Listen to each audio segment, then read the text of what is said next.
Good morning, Allie. How are you doing today?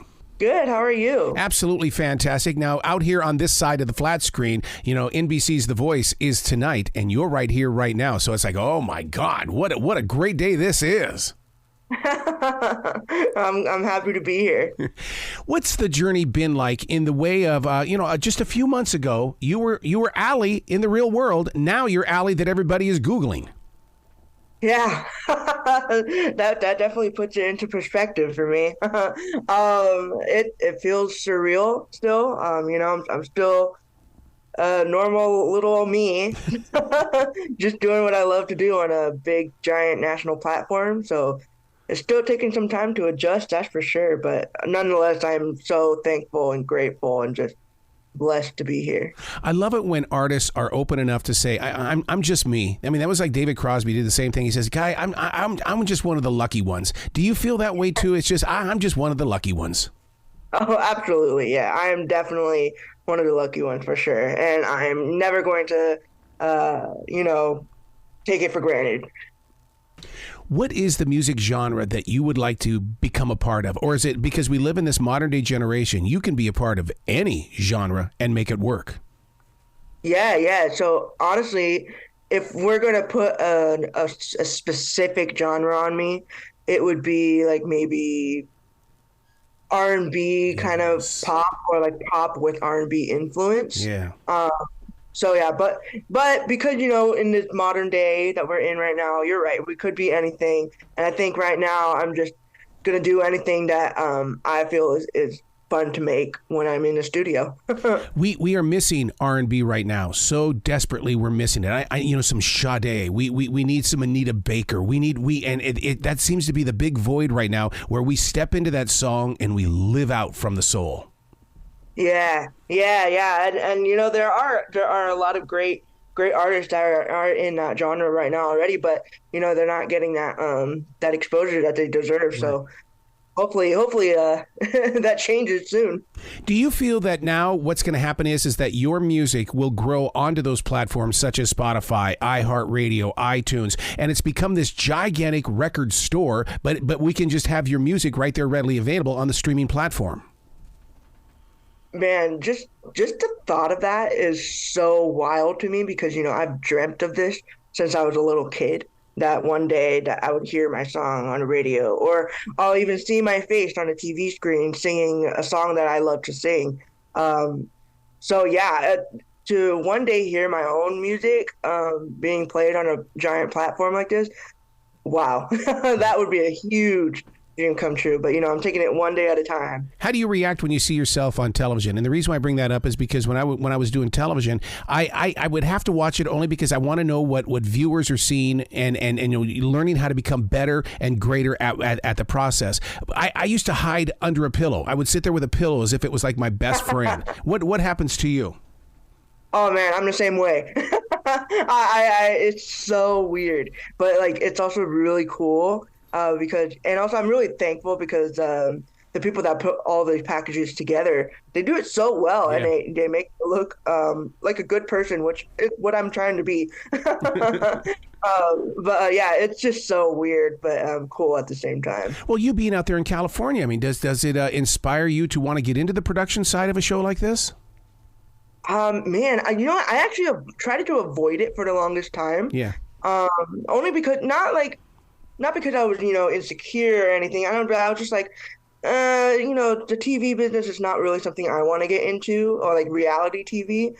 But I think The Voice is just so different when it comes to that. They really focus on you as an artist. And that is why I was like, all right, I'm going to do The Voice.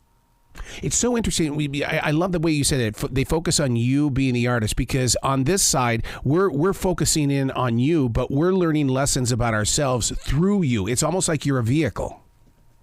Oh, that's actually really cool to put it. Yeah, it's really beautiful, honestly. That live performance, when you step out on that stage, how do you mentally and physically prepare for that? Because you've done that song a billion times. Now it's time to bring it to life.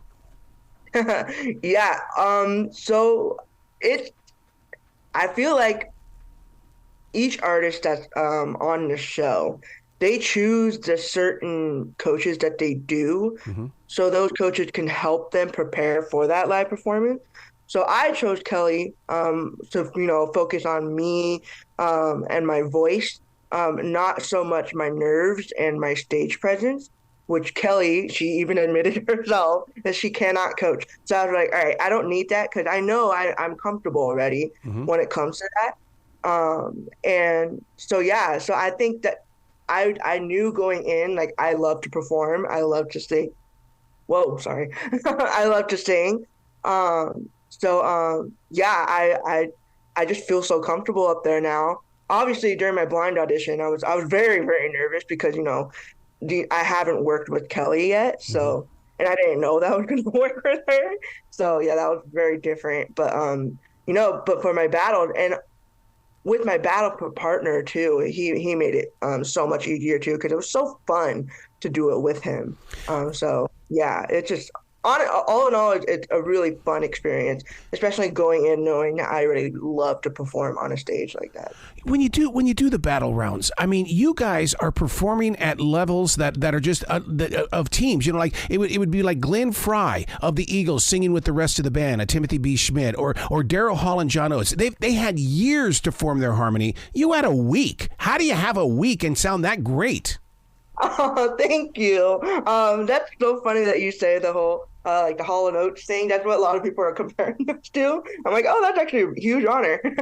uh, but no, I don't know. It was just I think it's because me and Dee, we both went into this knowing that singing and performing is what we love to do, and especially with D Smooth, his thing is like whenever he sings, he makes you feel like Yeah. every single word that he's singing, and I absolutely love that because that's my whole thing. Like I feel everything that I'm singing because I have to.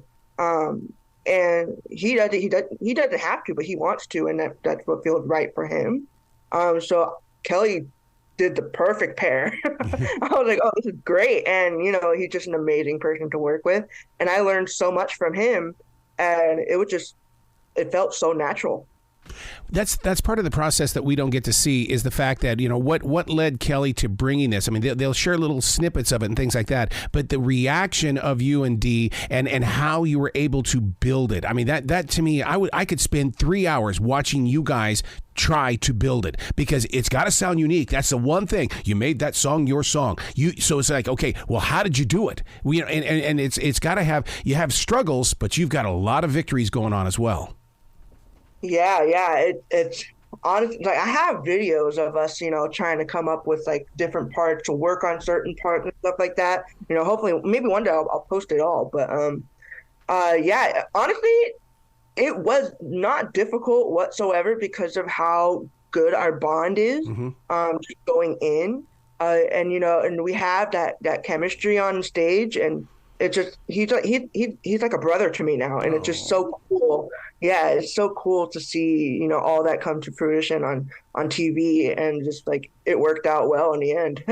I would cry like a baby at the day that that you have to kind of split and go back home. I mean, I really would because you've bonded creatively together. You're like you said, a brother and a sister, best friends, and then all of us. I mean, sure, you can smartphone each other all day, but it's not the same thing. To be together like that. Yeah, no, I know for sure. The day that we do have to split, it's gonna be heartbreaking, but hopefully we're gonna keep going. We're gonna keep going as long as we can. Yeah, 'cause that's one thing that seems to be missing as well is that I want to hear the collaborations after the voice on NBC. I want to see what you guys are doing after, and that's always been one of my biggest struggles and why I repost and repost and repost interviews because you may be gone from TV, but you're not gone from my ears. Yeah, that is a huge goal. A lot of people are asking, like, "Hey, when can we actually hear this?" On Spotify. I'm like, you know what?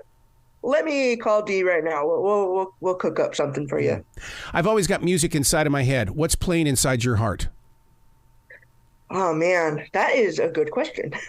uh, the music that's always playing in my heart all the time is anything like Stevie Wonder. Yes. I love Stevie Wonder. I love India Irie. She's great.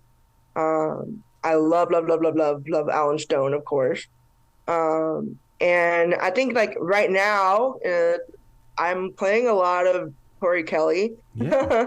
And yeah, just like any kind of feel good music. I just love listening to that. Man, and they've made it so easy to find music nowadays. I usually just go, Alexa, play so and so, and it's right there. And to me, if I'm hearing it, I've got to be able to feel it as well. Right. Yeah. Yeah. That's exactly how it is. I'm just very happy that I have a platform to show everyone music is more than just hearing it. It's the lyrics, it's the beat, it's everything that comes into it. That is what matters. That's why I love when a car passes by and the music is playing so loud. I'll sit there and it's like, yeah, that's the way you do it. You got to make that rear view mirror shake. You got to make it move. Yep, that is exactly how I drive. Whenever I'm driving, oh man, I hope I don't crash because how the music is. So when you feel music, is there a different interpretation of the artist? In other words, when you hear music and then you perform music, is it one and the same, or is there a separation? You know what? So when I'm performing it, I am making sure that I am following a tempo, and I am, just keeping it as not perfect, but I guess perfect enough for people to receive it well, and be like, okay, she knows what she's doing. But when I'm listening to it, I don't know. I think it's something different. It's just I can't. It's hard to explain. Because not everyone has the ears that I have, and I don't have the ears that they have. So it's just I feel like when people say music is subjective or art is subjective, it's so true because everyone's going to interpret it a different way. So when I'm listening to music, I am just looking for the type that that had not necessarily a message, because not all music needs to be deep and inspirational like that. It can be a completely cheesy love song, but I love it because of how it makes you feel. Like it makes you feel happy. Yeah.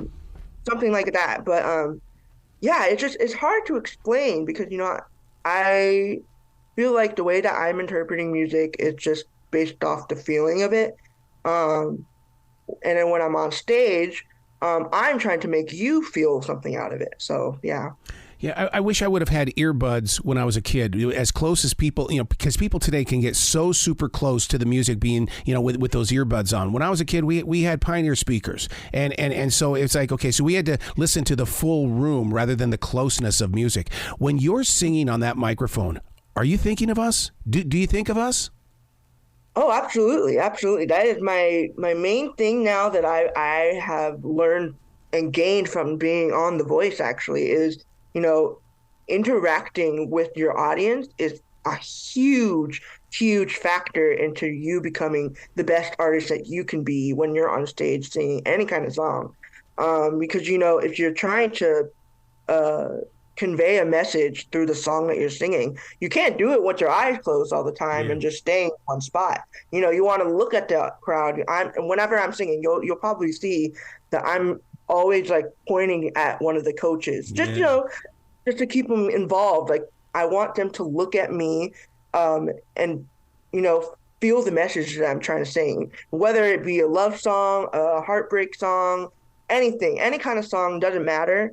I just want them to know what the message is. Boy, you are spot on about that being up on that stage. That glance or that finger pointing and I know it's coming at me or someone around me. That is so important because that's going to sell music and it's also going to sell merchandise such as T-shirts. When you make that kind of a connection. Yeah. You're not wrong, and I definitely want to capture the audience as much as I can. Being right there in Anaheim, we're talking Disneyland. We're talking about professional baseball. We're talking about a lot of culture in that section of the country. Do you feel the energy being there, or is it just, I'm home?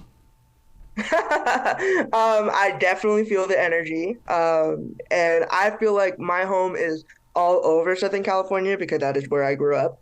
I moved around a lot, but however, yes, I am in Anaheim, and I happen to to know Disneyland pretty well because I work there. um, and yeah, it's just really fun. But I am not an Angels fan whatsoever. So let me clear the air on that though. Now, being out there in California, because I mean, the rest of the world is only seeing what they're delivering on social media or on the 5 p.m. news. I'm so happy that the people of California have stayed together and Mother Nature has returned a lot of the water. What does California look like right now since you're getting so much rain? Is it starting to turn green and beautiful all over again? Oh, absolutely. And I feel like there are going to be so many more flowers now. Yeah. And it's so pretty because, I like to look at California as being the most beautiful state because, I'm biased and I love California. But yeah, I've seen a lot of like videos and stuff showing all the really pretty flowers now on the hill. And so I was like, all right, I want to go check that out too. But yeah, it's beautiful. It's getting hot now though. That's for sure. Yeah. Where can people go to find out more about you? Because I want them to feel your experience, to read about how you're growing. And like you said, you've got videos that you'll probably soon post and things. I just want people to enjoy that. Yeah. You know what? I'm always posting plenty of like news articles that I'm so blessed that people are covering over on me on my Instagram. So if you want to check me out on Instagram, I have a bunch of that. I got a link tree that links to all those really cool stories about me.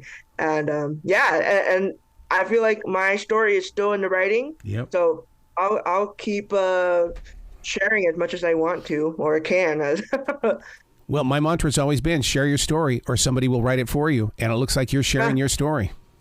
Yeah, that is so true. Oh, that's perfectly said. Yeah. I'm definitely taking it into my own hands and letting people know that, if you have a story like mine, there's nothing that you can't do. Oh, I love your heart. Please come back to this show anytime in the future. Oh, I will. Absolutely. Thank you for having me. This is awesome. Well, you be brilliant today, okay? All right. Thank you. You too.